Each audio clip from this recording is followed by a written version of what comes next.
Newcastle Knights are going to cover. What? You got to hit him with the hook straight away, right? Okay, all right. Knights are going to cover. You are off your tits. Knights are going to cover. You're kidding. We're back on, Jez. Bets.com.au, YouTube channel. NRL is here. Round 1, Las Vegas. We're going to get into some previews, predictions about the 2 games this weekend and give a bit of my side, your side. I got some numbers, some odds, some different stuff. You got the feeling. The reality of it, Ryan. The reality. I live here on Earth. You live somewhere in the Matrix, generally. Tell everybody about your day today, mate, where you just disappeared into a betting numbers hole for 2.5 hours. Like it almost felt. I still think it might be worth it. So it's all around getting numbers to totals and then finding inefficiencies in the markets to bet on around game totals. I'm bored already. Stop. I think I found one. Yeah. Don't worry, I'll be milking it when you actually get there. I'm just giving you a bit of shit. I know you will be, buddy. I'll be there to reap the rewards later. That's how this relationship One interesting thing we can say straight away. Round 1 often has lower game totals than every other round of the season. The average over the last 7 years of round 1 games, 36.5 points. Big difference last year, though. 47 was the average last year, Jez. But only one season before that, since 2019, that was over 40 plus. So if you like totals, then numbers and averages are saying low totals in round 1. Yeah, we play the long game here. That's almost our motto, I think. Play the long game. We've discovered after some heckling by some NBL boys over the off season of the NRL and AFL, we play the long game. And if you're saying that the totals went up last year, they're likely to come back down this year if you play the long game. Play the long game. Should we get into the first game then? The Newcastle Knights and North Queensland Cowboys. Are they the first game? Yeah. What a cracker to start the NRL season, eh? They really chose that one well, didn't they? Midway through last year. I like how you actually use my predicted score here of Newcastle covering the line.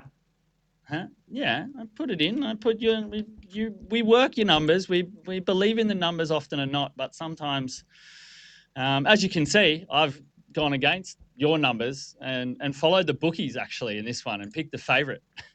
So, yeah, you're playing your models, right, and picking the Knights. I'm picking the Knights. The game opened at 5.5 and it's come down to 4.5. Not a massive swing, but I think Newcastle, their whole problem last year was they couldn't score points. They could defend really well for the majority. While there was still a chance to be anything in the year, they defended really well. I don't think that disappears. And I think with the roster they have and Dylan Brown, I think he can really open at Sandon Smith. I think they can score points. And North Queensland's problem was their defense, and they haven't significantly changed their roster. It's going to say the same thing about another team later, but they haven't changed their roster. Why are they going to be all of a sudden much better at defending? No, I don't know. I don't think that they were that bad, but what their problem was, it felt last year, was they just shut off for like 20 minutes each and every game and just disappeared. They just stopped playing defense completely. So, like, under Todd Payton, they've had sort of 2 really, really good years where they made a preliminary final and a semi-final. And both of those years, they were really, really strong defensively. So you just got to think, I guess, that they've got to fall back to that. He's got to find that structure again. If that happens now, yeah, who knows? But I think there's a lot of pressure on him, and they need to find it because he's probably one of the coaches that is under pressure the most. And I don't know, I'm putting a little bit of faith in them. I just feel in this one, like, I agree with you that the Knights should get better this season. I think their attack will get better. But it is interesting with Dylan Brown starting in the 7, Fletcher Sharp in the 6, Sandon Smith on the bench is what they've put up anyway at the moment. So I just think combinations take time. Sometimes the teams are a little bit slower with a new coach as well. So there's new systems coming in. So I just feel that in just this game specifically, that just the Cowboys coming in with the same roster and too many questions around Newcastle is why I sort of shifted. I liked the Knights as well when I first looked at it, but when I wrote my preview for bets.com.au, I sort of dived into it, and there's just too many, I don't know, too many variables for the Knights for me to be able to pick them straight off the bat after how bad their season ended with 9 straight losses, averaging 39 points against in those 9 games at the end of the year. I'm just like, can Justin Holbrook really fix that straight away? Not sure. But the thing is, I don't think that's a structural problem. The team was one of the best defensive teams over the last 2 to 3 years, up until that point where they had that 9-game stretch. Fell off a cliff. Yeah. North Queensland were 16th ranked in defense last year. Yeah. Almost 30 points a game. Like, the only team worse than were the Gold Coast Titans. So, given Newcastle were 15th when everything was said and done, heavily influenced by that stretch where they got blown out quite often. But I think it comes down to the classic attack versus defense. Will Newcastle's attack come alive? Will North Queensland be able to defend? Is where I kind of see the match playing out. We know that I was going to try and look at some of the stats we had from last year. Newcastle were nothing supports my narrative here, Jeremy. No, because their attack was just so shit. They averaged 14 points a game, so it needs a big jump. And I think like we said, they'll get there. I think the move with Dylan Brown is a good one, but just might take some time. It's why back in the Cowboys. But yeah, like flip of a coin, really. As you can see, we both is like the game where we both tip differently. It can go either way. There's a lot of question marks around both teams. So we'll just see.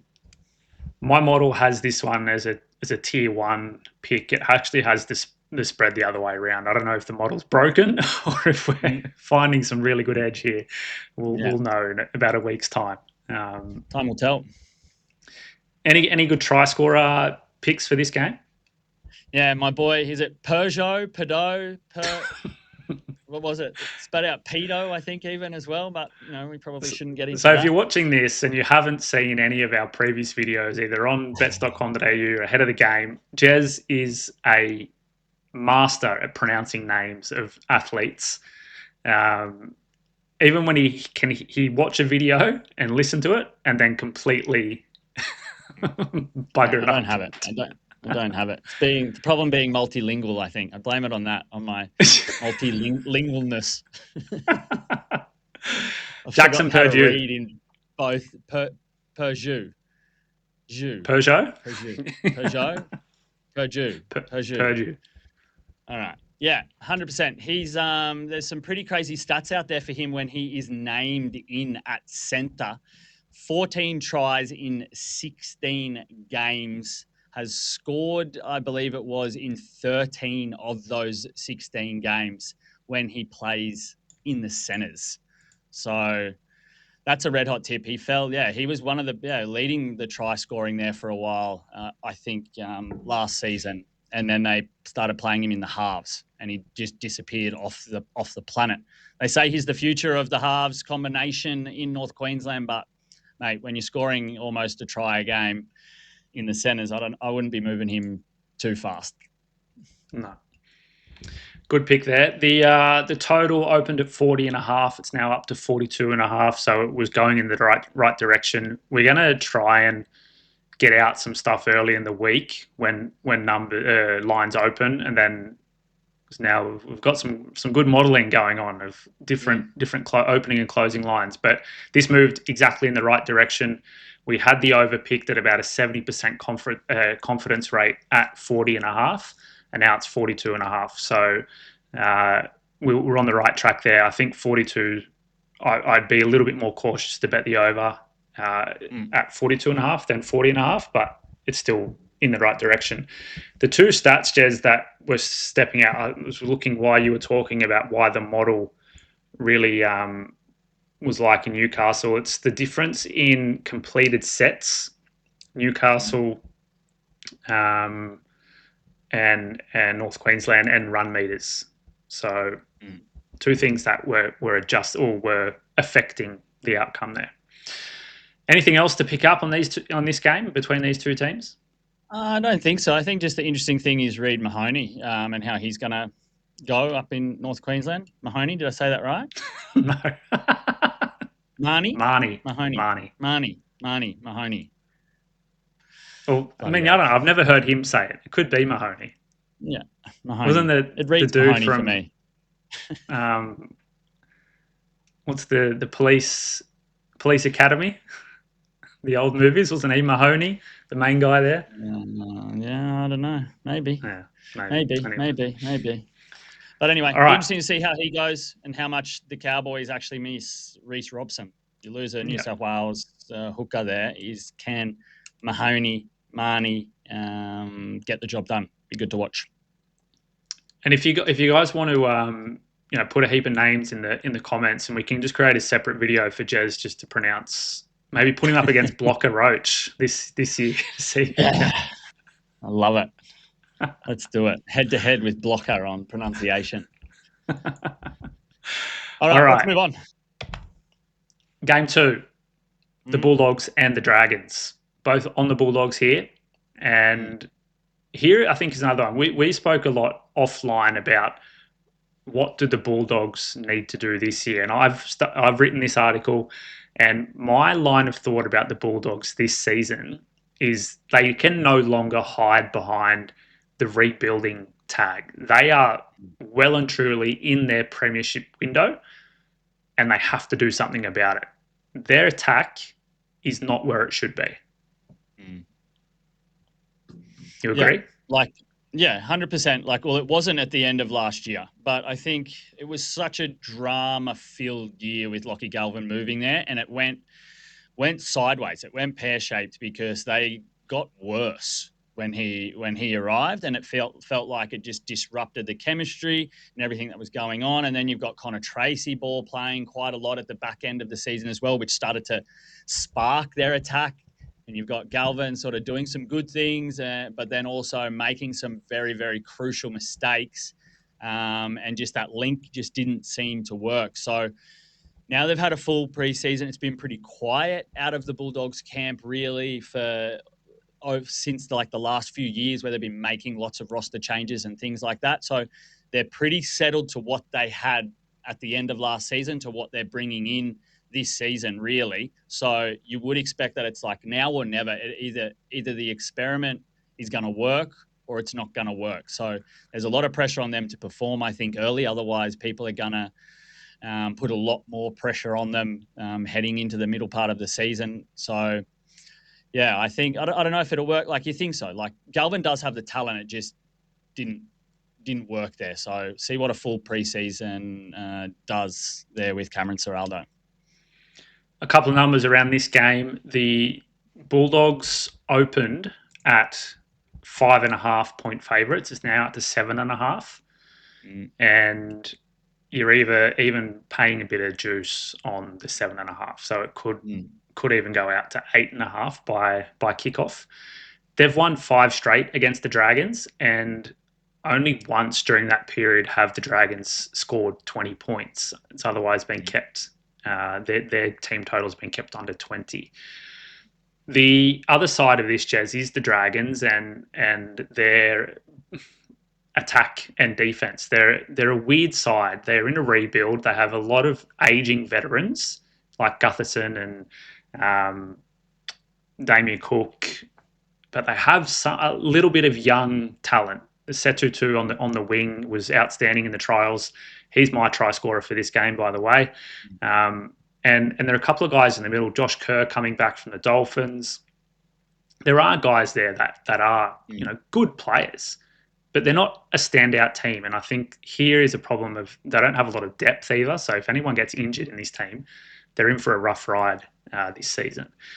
But I don't see how their attack can really punish a Bulldogs defense. And even if the Bulldogs can't score consistently, they should be able to do it enough against keep the scoreboard ticking over a little bit against the Dragons. I don't see the Dragons being able to keep pace in a scoring sense against the Bulldogs defense, who was what, the number one ranked defense last year. Yeah, well, they were for a really long stretch there, weren't they? They were like unbeatable, especially that start of the year where they were just like hammering. I think it got a little bit worse as they put more pressure on themselves with dropping the ball at the wrong part of the field and stuff like that. But I think like the only chance I think he gives St. George, if there's any hope, is bringing in Daniel Atkinson. I remember when he sort of cameoed there for the Sharks.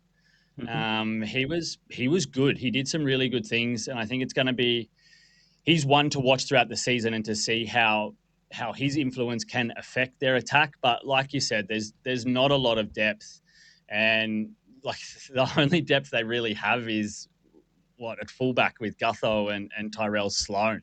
But Sloan was also he swings, he's up and down roller coaster with form. Like some games he's like electrifying. You're like, who is this guy? And then the next week he's just nowhere to be seen. So but it's pretty much like how I think the Dragons are. They are a little bit up and down. They're a hard team to tip and a hard team to tip against sometimes because they get these crazy wins and have some of these big performances against big sides. So yeah, but you just like you said, I think you break it down perfectly. They don't have the scoring depth to keep up with Canterbury. And if Canterbury's defence is on point, which you would expect it will be at the start of the year, they're going to really, really struggle.